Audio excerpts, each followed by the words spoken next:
Salut les craqués, bienvenue dans cette nouvelle vidéo. Après une longue absence due notamment à mon travail et plein d'autres choses, donc je n'ai pas pu être présent sur la chaîne, mais là je reviens, c'est la rentrée avec plein d'idées de vidéos et notamment aujourd'hui on va parler de 5 préjugés que tu peux avoir en STAPS et qui sont soit un petit peu faux, un petit peu vrai, on va décortiquer tout ça. Donc c'est parti pour 5 préjugés pour les STAPS. Préjugé numéro 1, en STAPS il n'y a quasiment que du sport. Eh bien laisse-moi te dire que c'est faux, archi faux. Quand tu es en L1, donc en première année, le temps de sport pratique c'est environ 40%, pas plus. Donc sur la semaine, donc du lundi au vendredi, tu as environ 40% de sport pratique par semaine, donc c'est pas non plus énorme. Et donc ce pourcentage varie selon les universités bien sûr. En L2 et en L3, donc deuxième année et troisième année, tu vas être plus sur du 30%.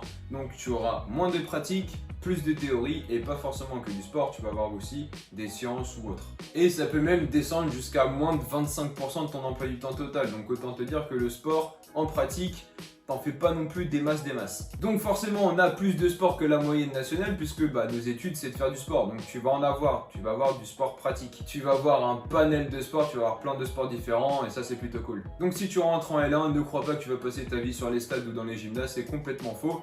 Tu vas en faire mais tu vas passer beaucoup de temps dans les amphis ou dans les TD. Préjugé numéro 2, STAPS, c'est les vacances. Alors c'est sûr que par rapport à une prépa ou des écoles bien spécifiques, oui, l'emploi du temps est léger et la charge de travail à la maison, il y en a un petit peu moins qu'ailleurs. Et surtout que pendant ta semaine, tu as, ne l'oublions pas, du sport pratique. Donc ça t'enlève une partie de théorie que tu aurais pu avoir dans d'autres filières, prépa médecine ou autre. Mais ne crois pas que c'est les vacances, hein, loin de là, parce que si tu veux connaître ton corps par cœur de façon anatomique, physiologique ou autre, tu as intérêt de taffer, parce que pour apprendre tous tes os, tous tes muscles, comment fonctionne ton corps, la circulation sanguine, etc. Il va falloir que tu apprennes ça par cœur et ça demande du boulot. Ça évite notamment de te retrouver perdu en amphi ou le jour de l'examen, confondre ton coude et ton genou. Ce serait quand même con.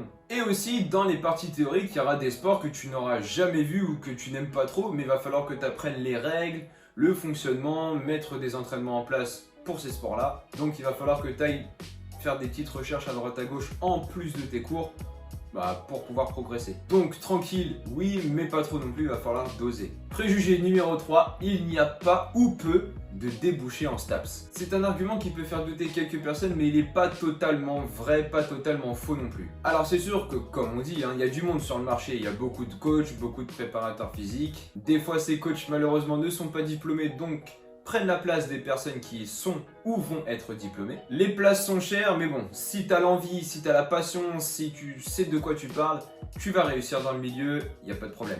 Surtout avec le Covid qui est passé, certaines salles ont fermé, d'autres ont réouvert encore parce que la demande de sport est bien plus grande. Donc tu vas pouvoir postuler soit en salle de sport, soit dans des associations sportives, ou alors te mettre à ton compte pour aller coacher des personnes en privé. Et d'ailleurs, selon l'étude Génération 2004 du Centre d'études et de recherche sans la qualification, seulement 3% des diplômés STAPS sont au chômage. Donc tu as vu, le pourcentage est très faible. Je te mettrai en description un lien PDF où tu auras une liste de pas mal de métiers que tu peux faire avec une licence ou un master STAPS. Donc tu verras, tu pourras trouver ton bonheur. Tu verras aussi qu'au fur et à mesure de tes études et surtout de tes stages, tu vas faire pas mal de rencontres, tu vas pouvoir te créer un réseau. Si ton stage se passe bien, peut-être que la structure qui t'a accueilli va vouloir te reprendre, ou alors qu'ils vont parler de toi à une autre structure qui a besoin d'un coach ou d'un préparateur physique, qu'importe. Et c'est de fil en aiguille que tu vas te constituer un grand réseau et là tu vas pouvoir avoir du travail. Et là petit à petit tu vas gravir les échelons un à un et encore une fois c'est une question de patience bien sûr mais aussi de passion et de détermination.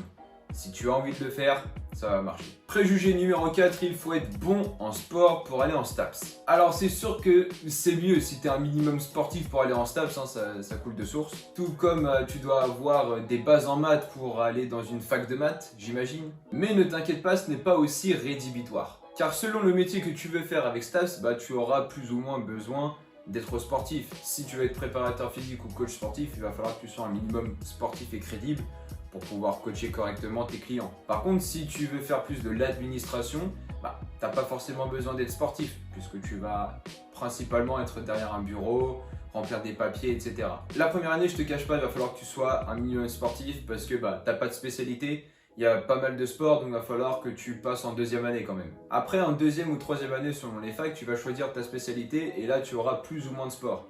Si tu es plus sportif, bah, tu iras plus vers la branche entraînement sportif par exemple. Et si tu n'es pas trop sportif mais un peu quand même, tu vas pouvoir t'orienter vers les autres spécialités où il y a moins de sport. Cinquième et dernier préjugé, il y a très peu de filles en STAPS. Alors là, pas du tout, et loin de là, il y a quand même pas mal de filles qui entrent en STAPS. Bon, c'est sûr qu'on n'est pas sur les mêmes ratios qu'au collège et au lycée, hein. C'est pas moitié-moitié ou 60-40. Là, sur une classe de 30 élèves, tu peux quand même avoir 9-10 filles. Donc si les filles, vous avez peur de vous engager en STAPS parce qu'il n'y a pas trop de filles ou je ne sais quoi, n'ayez pas peur, foncez. Si c'est ce que vous voulez faire, foncez. C'est ouvert à tout le monde, donc n'hésitez surtout pas à aller en STAPS si c'est ce que vous voulez faire.